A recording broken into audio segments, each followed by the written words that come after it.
Bunyi bip, bip, yang teratur dari monitor detak jantung bergema di ruang 3C, seperti napas terakhir yang masih tersisa di tengah keheningan dingin Rumah Sakit Al-Hikmah pagi ini. Cahaya putih redup memantul dari dinding keramik. Bau antiseptik bercampur dengan udara dingin dari pendingin ruangan, membuat napasku terasa sesak. Di luar jendela kaca, hujan turun rintik-rintik, kecil namun gigih, seolah langit sendiri sedang meratapi anak perempuanku, Nadia. Saya Raka Wiryawan, berusia 53 tahun, pemimpin Wirastil, sebuah kerajaan baja. Seluruh hidupku, saya membangun karier dengan logika, perhitungan, dan keyakinan mutlak pada sains dan teknologi.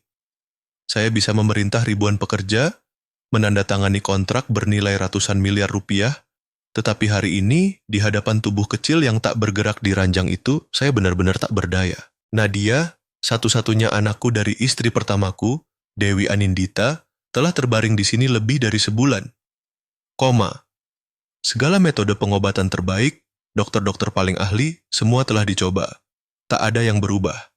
Hanya angka-angka dingin yang berkedip di layar monitor yang tersisa. Bapak, makan sesuatu. Dari pagi Bapak belum menyentuh apapun. Suara lembut Busri, pembantu setia kami yang sudah tua, terdengar pelan. Ia berdiri di sudut ruangan, memegang nampan kecil dengan mangkuk bubur yang sudah dingin. Saya menggeleng pelan. Saya tidak lapar, Busri, terima kasih. Ia memandangku dengan mata penuh iba, lalu diam-diam mundur. Pintu tertutup, meninggalkan saya sendirian dengan suara mesin. Saya meraih tangan kecil Nadia, dingin dan ringan seperti embun. Di telapak tanganku, kehangatan seolah perlahan meninggalkannya, sedikit demi sedikit. Dewi, saya berbisik menyebut nama istriku yang telah tiada. Kalau kamu masih ada di sini, pasti kamu tahu cara menyelamatkannya. Suara saya tersendat. Sudah bertahun-tahun sejak terakhir kali saya menyebut nama istri pertamaku. Pintu terbuka tiba-tiba membuat saya tersentak. Dr. Haris Santoso masuk. Wajahnya dingin seperti baja, suaranya rendah dan tanpa emosi. Pak Raka, maaf, data menunjukkan tidak ada perbaikan pada kondisi Nadia. Otaknya merespon sangat lemah terhadap rangsangan. Saya menatapnya, mencari secercah harapan di matanya, tetapi hanya menemukan kelelahan yang berulang. Saya tidak ingin mendengar maaf lagi, kata saya, suara berat. Berapapun saya bayar, saya perlu Anda menemukan cara untuk menyelamatkan putri saya. Ia sedikit menunduk, pandangannya sekilas ke monitor. Kami akan terus memantau, tapi kadang kita harus menerima bahwa ada hal-hal di luar kemampuan manusia. Saya terdiam. Di luar kemampuan manusia. Kata-kata itu menusuk harga diriku seperti pisau dingin. Saya tidak percaya pada takdir, apalagi kehendak Tuhan.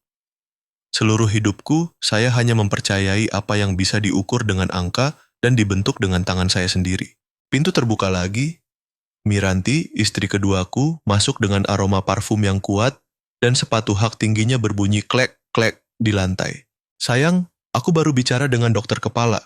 Mereka sedang menyiapkan rencana pengobatan baru. Tenang, Nadia akan baik-baik saja.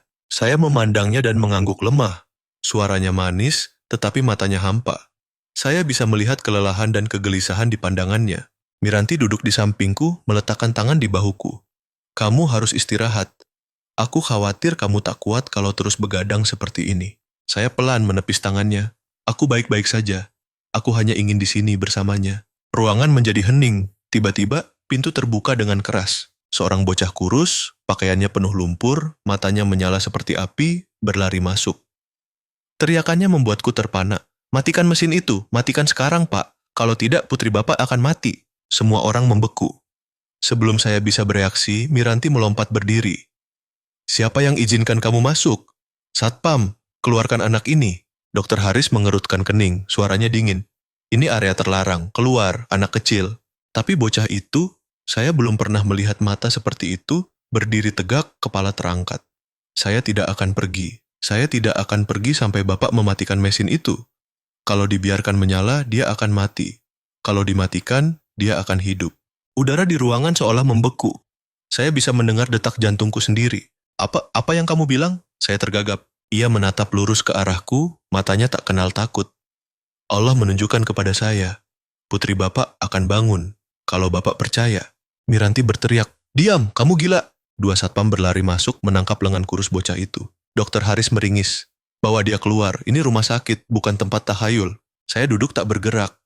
Kata-kata bocah itu bergema di pikiranku seperti petir. Kalau Bapak percaya, saat mereka menyeretnya pergi, ia meronta, berteriak, mereka bohong pada Bapak, mereka tidak ingin dia hidup. Bapak harus percaya pada Allah, bukan mesin. Teriakannya bergema di lorong, menusuk hingga ke bagian terdalam hatiku. Miranti berbalik ke arahku, suaranya tajam. Lihat, pengemis ini semakin berani, kotor. Saya tidak menjawab. Saya tidak memandangnya. Mata saya tertuju pada pintu. Tempat hujan masih turun dan bocah itu baru saja menghilang. Ketika mereka pergi, saya berjalan pelan ke jendela. Di luar, langit Surabaya diselimuti abu-abu keprakan. Dalam hujan, saya melihat bocah itu meringkuk di bawah pohon, basah kuyup. Ia menengadah ke lantai 3, tempat saya berdiri, lalu merapatkan tangannya, bibirnya bergerak dalam doa sunyi. Kilatan petir menyinari wajahnya yang gelap dan penuh tanda cuaca, tetapi mata itu bersinar dengan cahaya yang tak wajar. Saya menggigil. Ada sesuatu dalam tatapan itu yang mengguncang hatiku. Takut, kasihan, dan untuk sesaat keimanan. Bu Sri kembali, meletakkan tangan lembut di bahuku. Pak, Bapak baik-baik saja. Saya mengangguk lemah tapi tidak menjawab. Saya tidak baik-baik saja. Sesuatu di ruangan ini telah berubah. Saya memandang putriku.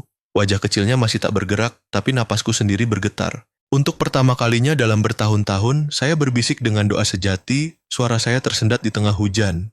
Ya Allah, jika Engkau sedang mengujiku, tunjukkan jalanku yang benar. Lampu ruangan berkedip, hujan menghantam atap kaca dengan keras. Saya menoleh ke monitor. Angka-angkanya masih stabil. Tapi di hatiku, benih keraguan telah tertanam. Bagaimana jika bocah itu benar? Saya menggenggam tangan Nadia erat-erat. Saya tidak tahu mengapa, tetapi untuk pertama kalinya setelah bertahun-tahun hanya mempercayai logika, perasaan aneh muncul di dalam diriku. Ketakutan bercampur harapan. Malam itu, saya tidak meninggalkan rumah sakit. Saya duduk di sisi ranjang Nadia hingga pagi, mendengar hujan mereda, tapi kata-kata bocah itu masih bergema. Matikan mesin itu dan dia akan hidup. Saya melirik jendela lagi. Hanya sisa-sisa air hujan yang tersisa di kaca dan sebuah pertanyaan yang belum terjawab. Jika Anda berada di posisiku, di antara keimanan pada sains dan panggilan samar dari keyakinan, apa yang akan Anda pilih? Tinggalkan komentar 1 jika hati Anda terguncang oleh sesuatu yang ajaib namun sulit dipahami seperti saya. Saya masih ingat pagi itu, ketika sinar matahari pertama menyelinap melalui jendela kaca besar di vila kami di Surabaya. Cahaya itu berkilau di ubin putih yang dingin, dan saya, Raka Wiryawan, duduk di sofa panjang memandang anak perempuanku, Nadia, membaca buku di kamarnya. Ia masih lemah, matanya dilingkari bayang-bayang gelap, kulitnya pucat. Dokter Haris bilang ia perlu istirahat total, tidak boleh keluar, tidak boleh emosi berlebihan. Setiap kali mendengar itu, hatiku terasa terjepit. Saya terlalu akrab dengan kata tidak boleh sejak hari istriku, Dewi, meninggal. Miranti, istriku sekarang, masuk ke ruangan, meletakkan segelas jus anggur di meja dan berkata lembut, "Kamu harus membiasakan dia di dalam rumah. Semakin sering keluar, dia semakin lelah dan kondisinya semakin buruk." Saya mengangguk, mungkin Miranti benar. Tapi saat melihat Nadia bersandar diam-diam di jendela, matanya menatap taman luas di luar, saya tahu apa yang ia rindukan.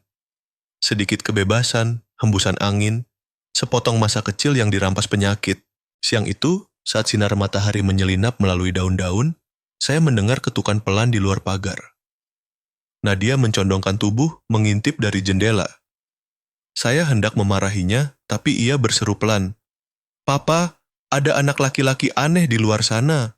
Seorang bocah, mungkin berusia 12 atau 13 tahun, kurus, rambut acak-acakan, pakaian compang-camping, sedang memunguti kaleng kosong di jalan. Ia menjatuhkan tas kain kecil, dan sebuah benda bulat menggelinding keluar, gelang perak usang. Ia buru-buru meraihnya, tapi pagar besi menghalanginya. Nadia dengan lembut membuka jendela, suaranya lemah. "Hei, ini jatuh dari kamu?" Bocah itu menengadah. Matanya yang hitam berkilau dengan intensitas aneh. Kejujuran bercampur kepanikan. "Iya, Nona, itu satu-satunya yang saya punya. Tolong jangan hilangkan." Suaranya bergetar penuh urgensi. Nadia tersenyum, mengambil gelang itu dan mengangkatnya. "Jangan khawatir, saya akan menjaganya. Tapi ada sesuatu terukir di sini. Anakku, dalam lindungan Allah, DA. Kamu tahu artinya?" Bocah itu ragu-ragu, lalu menjawab pelan, "Ibu di panti asuhan bilang itu dari ibu saya. Saya tidak tahu siapa dia." Tapi setiap kali saya takut, saya memegangnya dan berdoa, lalu semuanya terasa baik-baik saja. Saya berdiri di dalam, mendengar setiap kata, hati saya tiba-tiba berat. Kata-katanya mengingatkan saya pada Dewi, istri saya yang telah tiada. Ia pernah berkata, Allah selalu ada, meski kita tidak melihatnya. Dan kini, anak jalanan ini menggemakan kata-kata itu dengan suara begitu jernih, menusuk hati saya. Di hari-hari berikutnya, saya perhatikan perubahan pada Nadia. Ia lebih sering tersenyum, pipinya mulai kembali berwarna. Saat saya tanya mengapa, ia hanya bilang, saya punya teman, Papa. Namanya Iman. Iman, nama yang berarti keimanan. Saya melihatnya berdiri di dekat jendela setiap hari, menunggu bocah itu. Mereka berbincang melalui pagar, kadang tentang kucing, kadang bernyanyi pelan. Iman membawa hadiah aneh untuknya. Daun berbentuk hati, batu mengkilap dari sungai, atau kadang hanya doa sederhana. Nadia, Allah tidak pernah melupakan siapapun. Saya tak tega menghentikan mereka. Meski tahu Miranti akan marah jika tahu, saya diam saja. Mungkin, di tengah pengobatan yang sia-sia, persahabatan ini adalah obat yang benar-benar dibutuhkan putriku. Suatu sore, saya pulang lebih awal dari kantor. Dari kejauhan, saya mendengar tawa Nadia, suara yang saya pikir tak akan pernah terdengar lagi. Saya mengintip diam-diam melalui jendelanya. Ia duduk di kursi, melempar bola karet tua ke seberang pagar. Di sisi lain, Iman menangkapnya, tersenyum cerah. Pemandangan sederhana itu membuat mata saya berkaca-kaca. Dua anak, satu di villa mewah, satu hidup di jalanan, menemukan kebahagiaan bersama seolah Allah sedang tersenyum melihat mereka. Tapi kedamaian tak pernah bertahan lama di rumah ini. Malam itu, Miranti masuk ke kamar saat saya hendak tidur. Wajahnya tegang. Kamu tahu apa yang dia lakukan? Dia main dengan pemulung jalanan. Aku melihat mereka. Kalau orang tahu, apa jadinya reputasi kita? Saya mendesah. Dia cuma anak kecil, dia membuat Nadia bahagia, jangan terlalu keras. Miranti tertawa dingin, matanya membeku. Kamu tidak paham, Raka. Orang seperti itu membawa sial. Aku tidak akan membiarkannya masuk ke hidup kita. Keesokan paginya, saya mendengar suara palu, paku, dan bau logam terbakar. Di luar, pekerja sedang memasang pagar listrik di sekitar villa. Nadia berdiri membeku di dekat jendela, matanya penuh kengerian. Papa, kenapa mereka melakukan ini? Saya tak tahu bagaimana menjawab, saya diam. Sore itu, Nadia masih berdiri di dekat jendela, menunggu tanpa akhir. Angin bersiul melalui pagar baja, mengeluarkan suara tajam dan dingin, seolah mengingatkan bahwa dua dunia kini terpisah selamanya. 3 hari berlalu. Nadia menjadi pendiam, tak lagi meminta cerita, tak lagi tersenyum. Saya melihatnya merana setiap hari, dan saya bertanya-tanya, apakah saya sedang membunuh keimanan putri saya sendiri? Lalu, suatu sore hujan, saat saya keluar dari kantor, Nadia berlari ke arahku. Wajahnya berseri. Papa, Iman datang. Saya terpaku. Melalui jendela, saya melihatnya. Berdiri di luar pagar, rambutnya basah, memegang bola karet tua. Angin dan hujan mencambuk wajahnya, tapi ia tersenyum. Nadia membuka jendela sedikit, suaranya bergetar. Kamu basah kuyup, kenapa datang?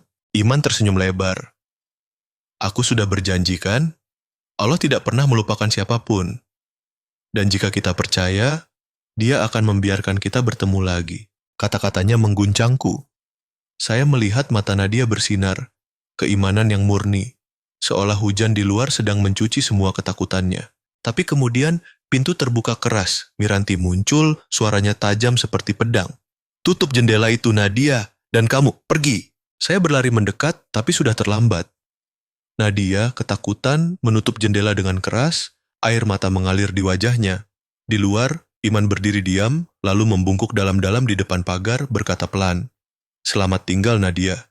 Jika kita percaya, Allah akan mempertemukan kita lagi. Lalu ia berbalik dan menghilang dalam hujan berkabut. Saya berdiri di belakang putriku, melihat air matanya bercampur dengan suara hujan.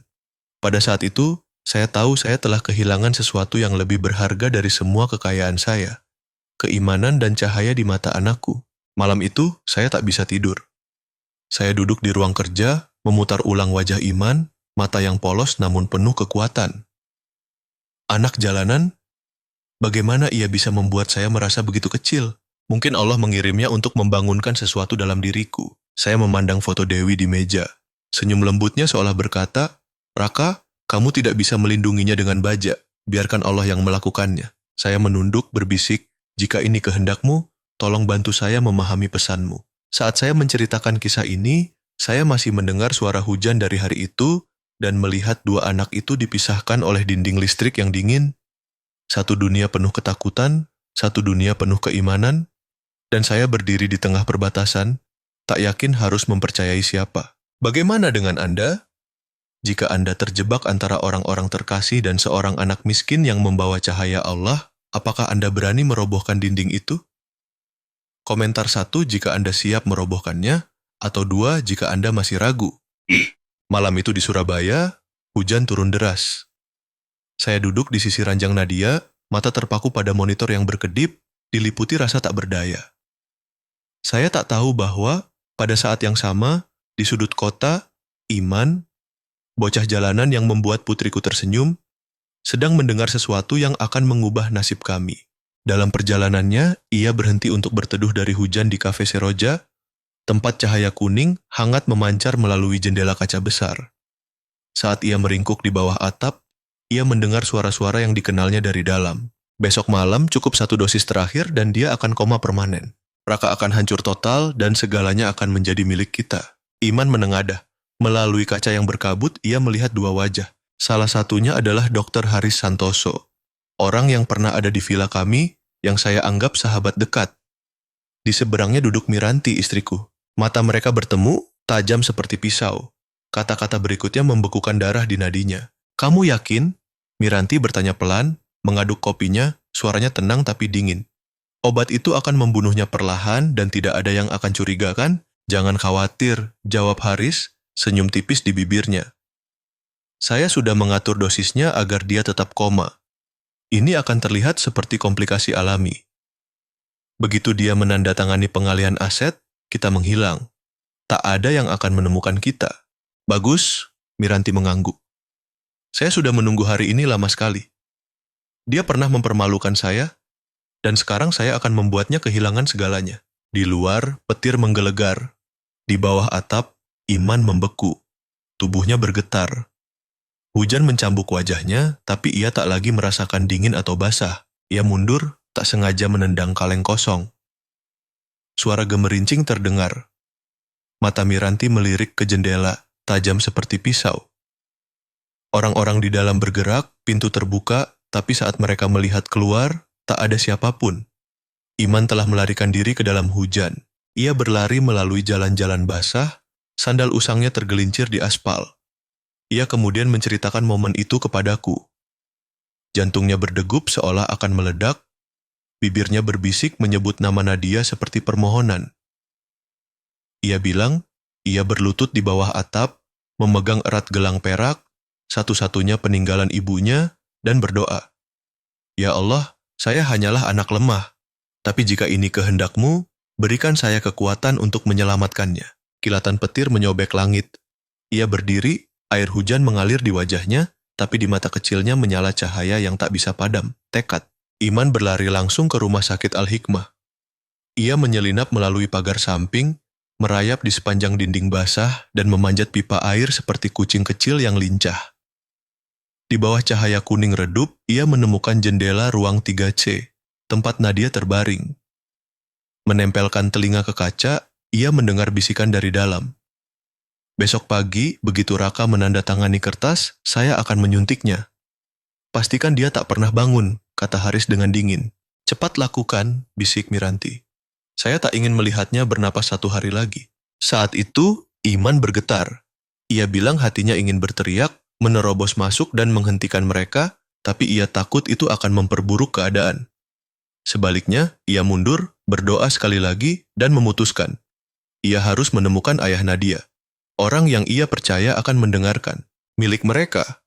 Aku berkata pada diriku sendiri bahwa aku harus bertindak, tetapi secercah ketakutan masih menghantuiku, seperti bayang-bayang di sudut hati. Bisakah aku mempercayai kata-kata seorang anak kecil, dan akankah langkahku justru memperburuk nasib keluargaku? Aku teringat mata Nadia yang memandang dari balik jendela kamarnya, sinar lembut di wajahnya saat dia tertawa, melempar bola ke atas pagar dengan riang. Aku memikirkan gelang perak usang di pergelangan iman, terukir doa sederhana dari ibunya, di bawah perlindungan Allah. Dalam gelapnya keputusasaan yang menyelimuti hatiku, secercah harapan muncul bagai bintang di malam kelam. Jika Iman, anak yatim itu, berani menatap kegelapan, mengapa aku, seorang ayah, tak mampu menghadapi kebenaran yang tersembunyi dalam keluargaku sendiri? Besok pagi, aku tahu kebenaran akan terungkap. Tapi malam ini, satu hal kuyakini. Anak laki-laki di luar sana tidak memilih diam.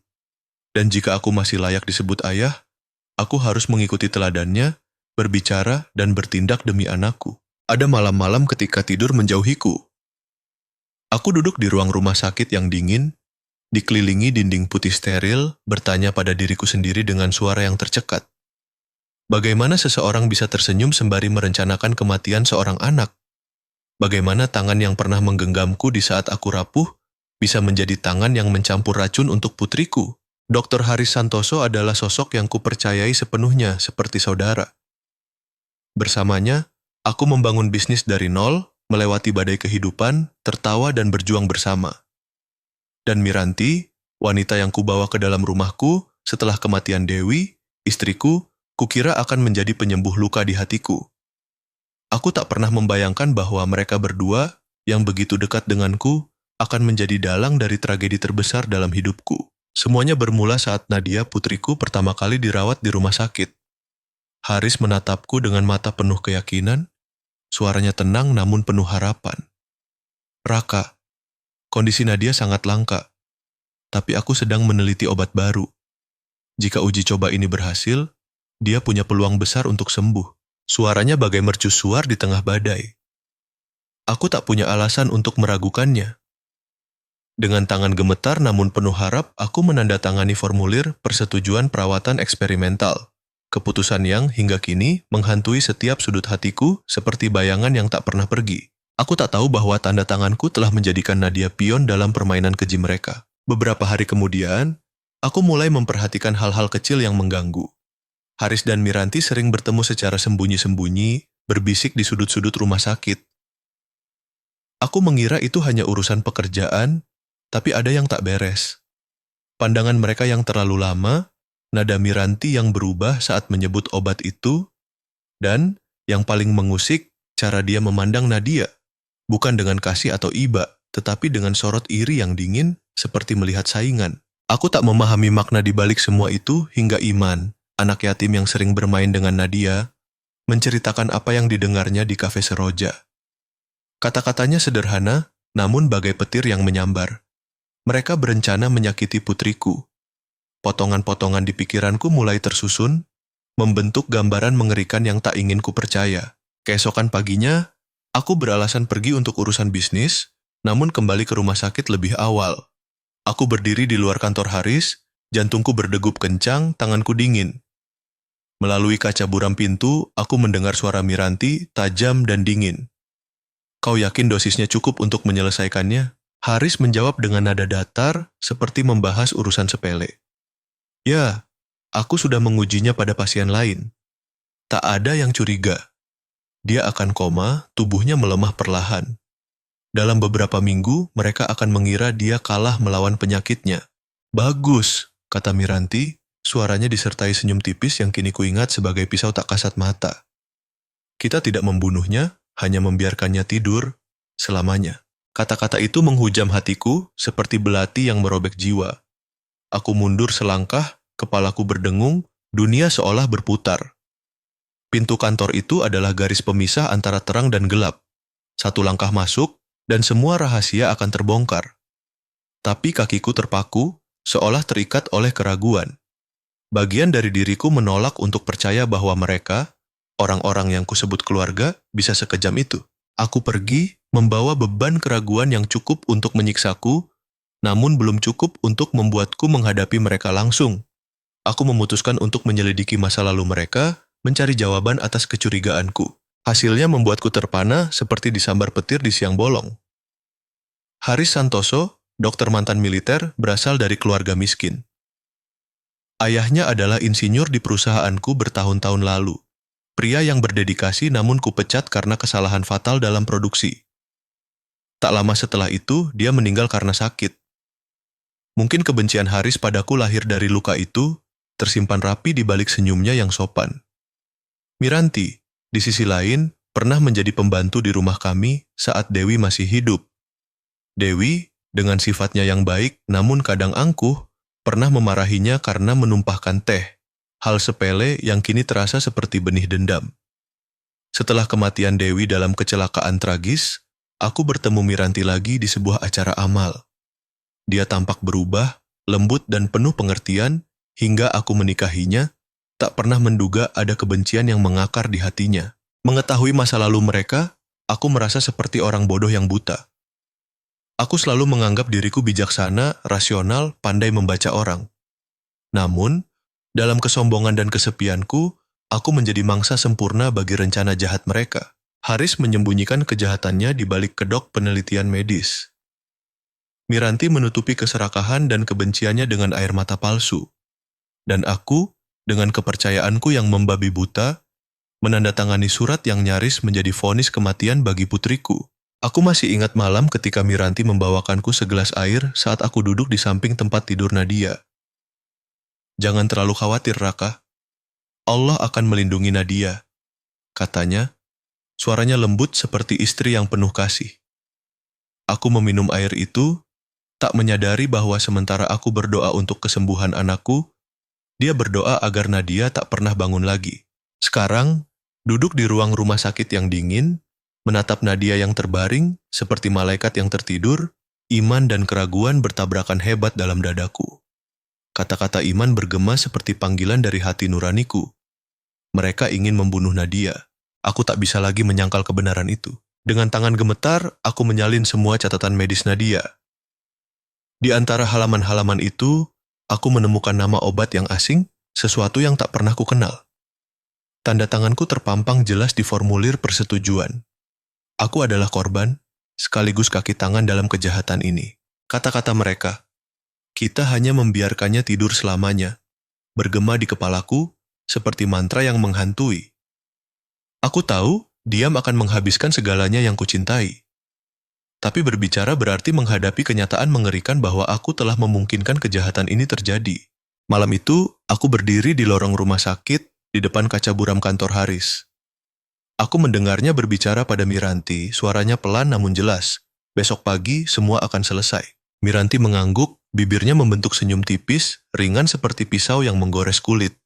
Aku mengepal tangan, satu pikiran menguasai benakku. Aku harus menyelamatkan putriku. Meski itu berarti menghadapi wanita yang pernah kupanggil istri. Aku menghubungi seorang teman lama di kepolisian, mengisyaratkan kecurigaanku tanpa menyebut detail, karena aku tahu tanpa bukti, tak ada yang akan mempercayaiku. Waktu terasa menipis seperti pasir yang jatuh dari genggaman.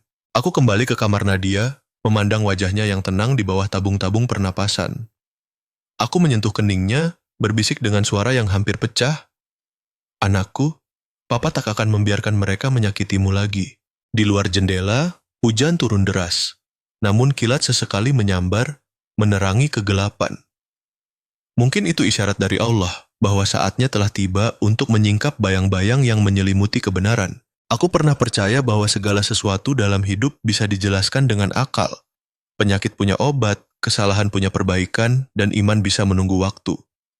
Namun, pagi itu di ruang 3C Rumah Sakit Al-Hikmah, aku menyaksikan sesuatu yang mengubah pandanganku selamanya. Sebuah mukjizat sejati. Fajar menyingsing, sisa hujan malam masih menempel di jendela. Aku baru saja kembali dari kantor polisi setelah mengajukan pengaduan terhadap Haris dan Miranti ketika ponselku berdering. Suara kepala perawat penuh kepanikan. Pak Raka, seseorang mendobrak pintu ruang 3C.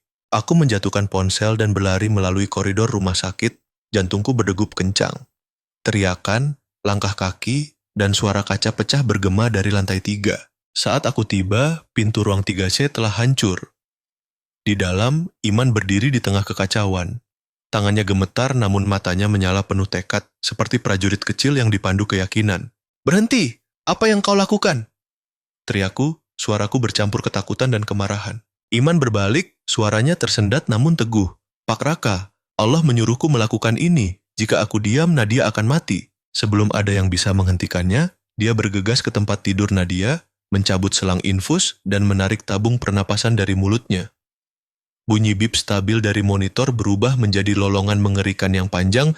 Ti. Semua orang membeku. Miranti berteriak histeris, wajahnya penuh ketakutan dan kemarahan.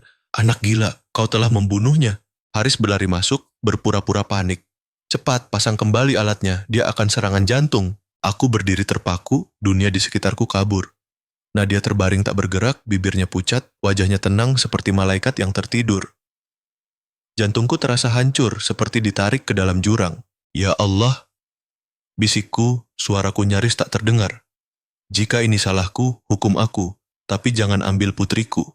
Aku berlutut, air mata mengalir, tak lagi sebagai pengusaha yang percaya diri, melainkan ayah yang putus asa, memohon belas kasih Sang Pencipta. Di sampingku, Iman juga berlutut, meletakkan tangan kecilnya di tangan Nadia, bibirnya bergerak dalam doa sunyi. Ya Allah, Engkau yang memberi kehidupan, pulihkan temanku jika Engkau izinkan. Tiba-tiba, cahaya dari jendela membanjiri wajah Nadia, menyinari kulitnya yang pucat dengan kehangatan lembut. Lalu aku melihatnya, jari-jarinya bergerak, pelan namun nyata. Nadia, bisikku, hampir tak berani percaya. Napas kecil keluar dari bibirnya, lalu matanya terbuka perlahan. Dia menatapku, suaranya lemah seperti angin sepoi. Papa, air mataku tak terbendung. Aku menariknya ke pelukanku, tubuhku gemetar, menggumamkan nama Allah berulang-ulang. Miranti berdiri membeku, wajahnya pucat seperti kertas, mundur ke dinding. Haris melangkah mundur, mulutnya menganga, tak mampu berkata apa-apa. Iman, anak kecil yang pemberani itu, berdiri diam di sudut, air mata mengalir di pipinya. Dalam cahaya pagi yang menyilaukan, aku melihat kilau di pergelangannya, gelang perak usang dengan tulisan samar. Anakku, di bawah perlindungan Allah, Dewi A. Jantungku terhenti.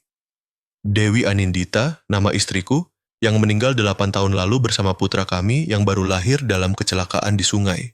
Gelang itu, aku sendiri yang memberikannya padanya, dan itu dikubur bersama anak kami di pemakaman. Dengan tangan gemetar, aku memegang pergelangan Iman.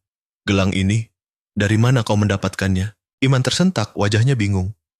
Aku tak ingat, Pak. Ibu angkatku bilang aku memakainya saat ditemukan di tepi sungai. Sungai, tempat kecelakaan Dewi. Aku menatap matanya yang begitu mirip dengan mata Dewi dulu dan bertanya dengan suara gemetar. Iman, kapan kau lahir? 12 Maret, 8 tahun lalu, jawabnya pelan. Tanggal kelahiran putraku. Aku tak bisa menahan diri. Aku menariknya ke pelukanku, menangis seperti pria yang kehilangan segala kekuatan. Kau tak hanya menyelamatkan adikmu, kau adalah putraku. Iman membeku, matanya membelalak, air mata mengalir deras. Papa, benarkah? Aku mengangguk, tersendak. Allah tak pernah meninggalkan siapapun anakku. Dia hanya menunggu waktu yang tepat untuk mempertemukan kita. Dia menangis, menyembunyikan wajahnya di bahuku. Aku memeluk mereka berdua. Nadia yang kembali dari ambang kematian, dan Iman, putraku yang dikembalikan oleh takdir. Di luar, keributan meletus. Polisi masuk memborgol Haris dan Miranti. Miranti berteriak putus asa. Aku tak bermaksud membunuhnya. Aku hanya ingin kau menderita seperti aku. Haris menunduk, berbisik. Aku hanya ingin balas dendam untuk ayahku. Aku memandang mereka tanpa kemarahan, hanya kekosongan. Kebencian membuat kalian lupa siapa kalian. Allah melihat segalanya. Mereka dibawa pergi, suara borgol berdenting di keheningan. Cahaya pagi membanjiri ruangan, dan aku memeluk Nadia dan Iman mendengar kicau burung di kejauhan seperti lagu harapan yang lembut. Mukjizat ini bukan hanya tentang Nadia yang selamat, tetapi tentang Allah yang mengembalikan putraku kepadaku. Dia tak menghukumku dengan penderitaan, melainkan memberiku kesempatan untuk melihat kebenaran dan cinta yang telah hilang. Aku memandang Iman dengan penuh syukur. Allah mengirimmu untuk menyelamatkan kami semua. Dia tersenyum, matanya berkilau di bawah sinar matahari. Papa, aku hanya melakukan apa yang Allah ajarkan. Percaya pada kebaikan meski semua orang takut. Nadia tidur nyenyak di pelukanku, napasnya lembut seperti lagu pengantar tidur. Cahaya pagi menyala terang, seolah langit sendiri ingin menyaksikan reuni kami. Sebulan berlalu sejak hari itu, hari ketika Allah mengembalikan putriku dari kematian dan putraku dari takdir yang hilang. Setiap pagi, saat suara Nadia memanggil, Papa, aku bangun, aku berlutut, Mengucap syukur kepada Allah dengan hati penuh. Di kantor polisi, aku melihat rekaman kamera keamanan. Diriku yang naif mempercayai Haris dan Miranti yang tersenyum saat menyuntikkan racun ke infus Nadia. Senyum itu dingin, seperti jiwa yang telah tersesat. Saat dihadapkan, Miranti menjerit. Aku hanya ingin diakui, dicintai. Kau tak tahu betapa aku dihina seumur hidup. Haris berbisik. Ayahku mati karena kau. Aku ingin kau merasakan itu. Aku menjawab pelan. Kebencian hanya membunuh kalian dari dalam. Allah selalu adil. Nadia pulih sepenuhnya, senyumnya kembali bersinar seperti dulu. Aku mengadopsi Iman sebagai putraku.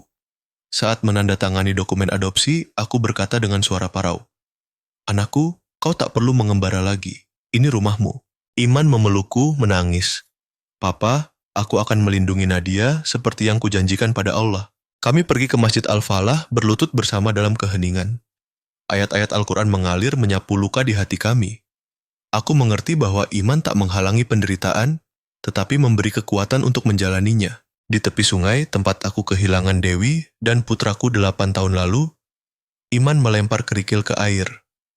Aku pikir Allah melupakanku saat aku hidup di jalanan. Tapi dia menyembunyikanku dalam gelap untuk mengajarkan iman. Aku mengacak rambutnya, tersenyum. Dan dia menggunakanmu untuk menyelamatkan imanku. Malam itu, aku menuliskan kisah ini. Dari hari Nadia jatuh sakit, keberanian Iman mendobrak pintu, hingga gelang perak yang mengungkap kebenaran.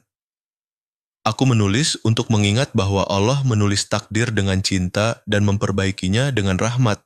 Melihat anak-anakku tidur berdampingan, cahaya bulan menerangi gelang iman. Anakku, di bawah perlindungan Allah. Kehangatan menyebar di hatiku, seolah Dewi tersenyum dari surga. Mukjizat datang dari hati yang percaya.